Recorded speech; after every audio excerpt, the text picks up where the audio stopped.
नमस्कार दोस्तों, मैं विवेक आपके अपने चैनल क्राइम स्टोरी बाय विवेक पर आपका हार्दिक अभिनंदन, वंदन और स्वागत करता हूं। दोस्तों, आज की कहानी दिल्ली में घटी एक ऐसी घटना की है जो हमारे समाज में एक सवालिया निशान लगाती है कि हम किस समाज में रह रहे हैं। दोस्तों, दिल्ली के सराय काले खान इलाके में लाल कुर्ता पहने वो महिला कुछ विचलित लग रही थी। प्रमोद ने उसे दूर से ध्यान से देखा और महसूस किया कि उसकी मानसिक स्थिति ठीक नहीं है। उसे देखते ही उसके अंदर कुछ हलचल सी होने लगी और उसके जिस्म में खप चुकी शराब के नशे में उसने एक ऐसा फैसला लिया जिसने उस रात को एक बुरे सपने में बदल दिया। राजधानी में एक महिला के साथ गैंगरेप की ऐसी वारदात को अंजाम दिया गया जिसने दिल्ली को दहला दिया।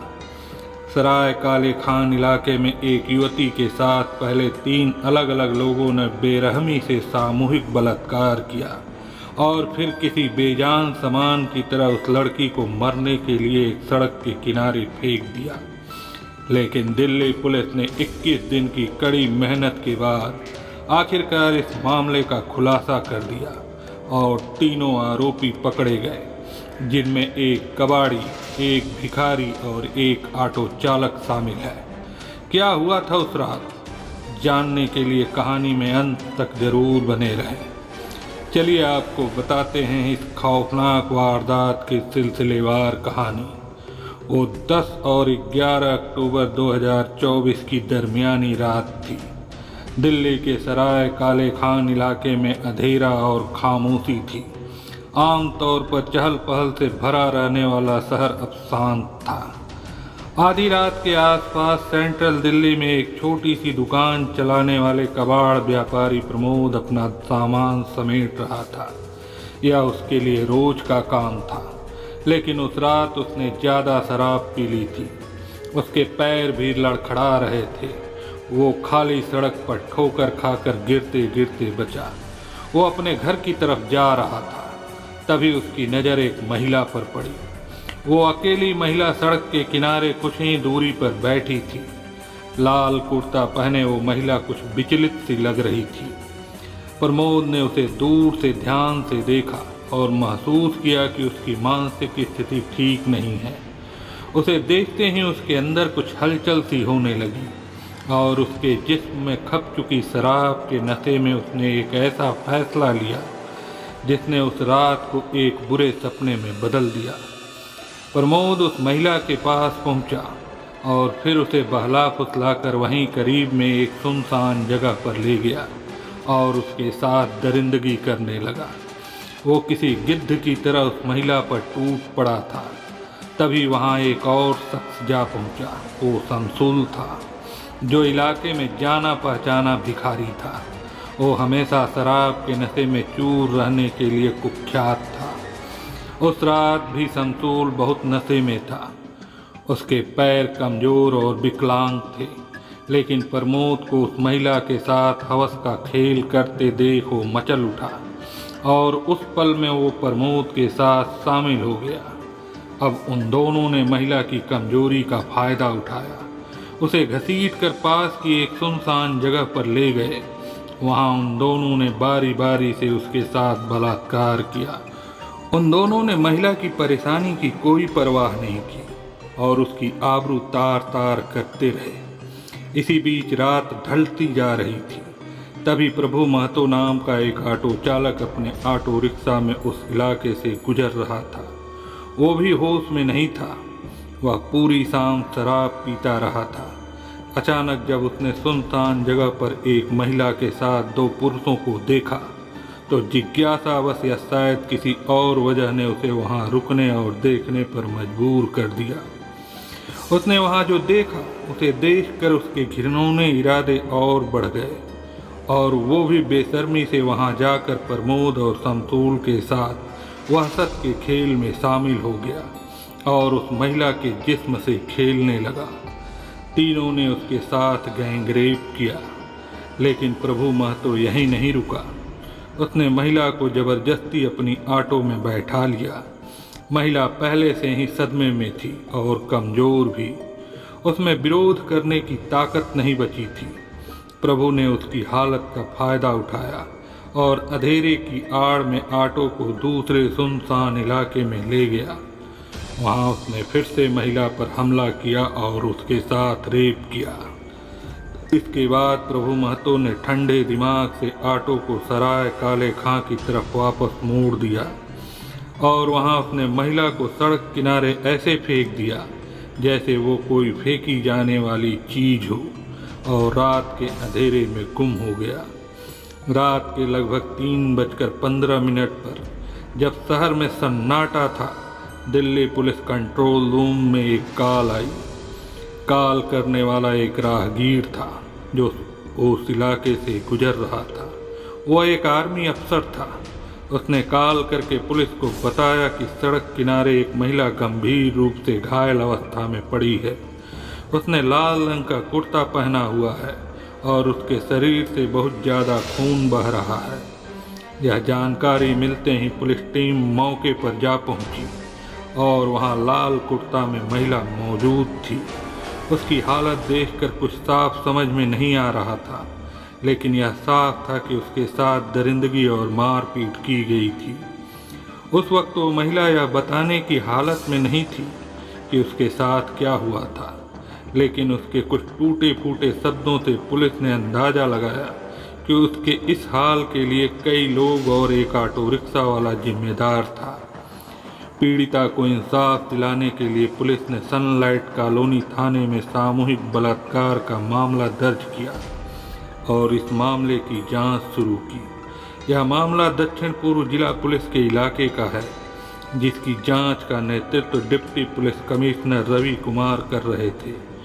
उन्होंने अपराधियों का पता लगाने के लिए 10 विशेष टीमें बनाई। शुरुआती जानकारी बहुत कम थी, लेकिन एक महत्वपूर्ण सुराग महिला से ही मिला था। उसे कुछ धुंधला सा याद था कि उसके गुनाहगार हमलावर 3 पुरुष थे, जिनमें से एक ऑटो चालक था। इस सीमित जानकारी के आधार पर पुलिस ने इलाके की गहन जांच शुरू की। पहला कदम सराय काले खां से करीब 10 किलोमीटर के दायरे में रिंग रोड पर हर संभव सीसीटीवी कैमरे की जांच करना था। अगले कुछ दिनों में पुलिस ने 700 से अधिक सीसीटीवी कैमरों की फुटेज खंगाली ताकि संदिग्धों तक पहुंचने के लिए कोई सुराग मिल सके। अपनी जांच में उन्होंने लगभग 150 ऑटो रिक्शा देखे जो महिला की बताई जानकारी से मेल खाते थे। पुलिस टीम ने इन ऑटो चालकों में से हर एक को ट्रैक करने का कठिन काम किया। पुलिस अधिकारियों ने फुटेज में देखे गए प्रत्येक ऑटो चालक के घर का दौरा किया, पड़ोसियों से पूछताछ की और पृष्ठभूमि की जानकारी एकत्र की। दिन हफ्तों में बदल गए, लेकिन जांच अटूट समर्पण के साथ जारी रही। आखिरकार अपराध के लगभग 21 दिन बाद टुकड़े एक साथ आने लगे। पुलिस न केवल संबंधित ऑटो बल्कि उसके चालक प्रभु महतो की पहचान करने में भी कामयाब रही। इस सफलता के बाद पुलिस ने प्रभु महतो को पकड़ लिया और फिर अन्य 2 आरोपियों प्रमोद और शमसुल का पता लगा लिया। उनमें से हर एक को तुरंत गिरफ्तार कर लिया गया और पूछताछ के लिए हिरासत में ले लिया गया। पूछताछ के दौरान तीनों ने अपने जुर्म को कबूल कर लिया। प्रमोद ने खुलासा किया कि कैसे उसने पहली बार महिला को अपनी दुकान के पास देखा था और नशे की हालत में उसने उसकी कमजोरी का फायदा उठाने का फैसला किया था। शमसुल, जो कुछ ही देर बाद मौके पर पहुंचा, बिना किसी हिचकिचाहट के प्रमोद के साथ शामिल हो गया। वह भी शराब के नशे में था। दोनों पुरुषों ने महिला को एक सुनसान जगह पर घसीटने की बात स्वीकार की, जहां उन्होंने उसके साथ बलात्कार किया। जब प्रभु मौके पर आया तो उसने महिला की मदद करने के बजाय उसके साथ रेप किया और फिर उसे अपने ऑटो में एक और भी सुनसान जगह पर ले गया, जहां उसने फिर से उसके साथ मारपीट की और अंत में उसे सराय काले खां के करीब सड़क किनारे छोड़ दिया। इस मामले ने पूरे दिल्ली शहर को हिलाकर रख दिया था, जिसने एक बार फिर महिलाओं के सामने मौजूद खतरे को उजागर किया। मूल रूप से उड़ीसा की रहने वाली पीड़िता कुछ महीनों से दिल्ली में रह रही थी। अपने परिवार को बिना बताए वो दिल्ली आई थी। अपने दर्दनाक अनुभव के बावजूद वह पुलिस को आरोपियों के हुलिये से जुड़ी जानकारी देने में कामयाब रही, जिस वजह से तीनों आरोपी एक एक कर पकड़े गए।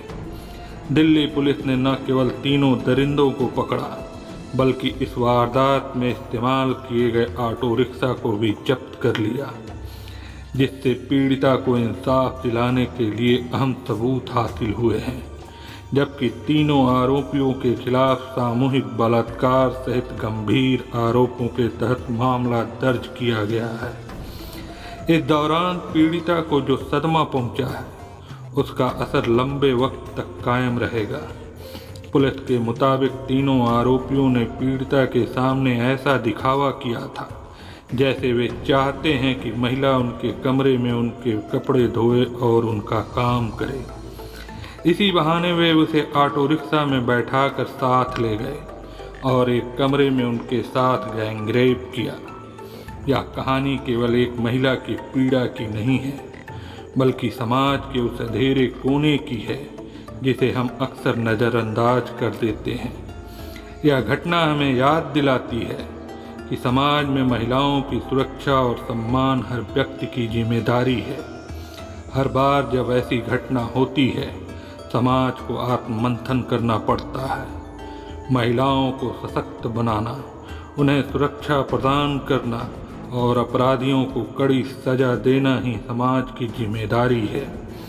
इस हादसे से पीड़िता को तो न्याय मिला, लेकिन समाज को यह समझना होगा कि किसी भी महिला के साथ होने वाले अन्याय को रोकने के लिए सतर्कता, जागरूकता और साहस की ज़रूरत है। आपको इस घटना से क्या सीख मिली, आप हमें कमेंट बॉक्स में ज़रूर बताएं। और हाँ, इस चैनल को ज़रूर सब्सक्राइब कर लें ताकि इस चैनल पर आने वाली इस तरह की अन्य घटनाओं का नोटिफिकेशन आपको तुरंत मिलता रहे। धन्यवाद।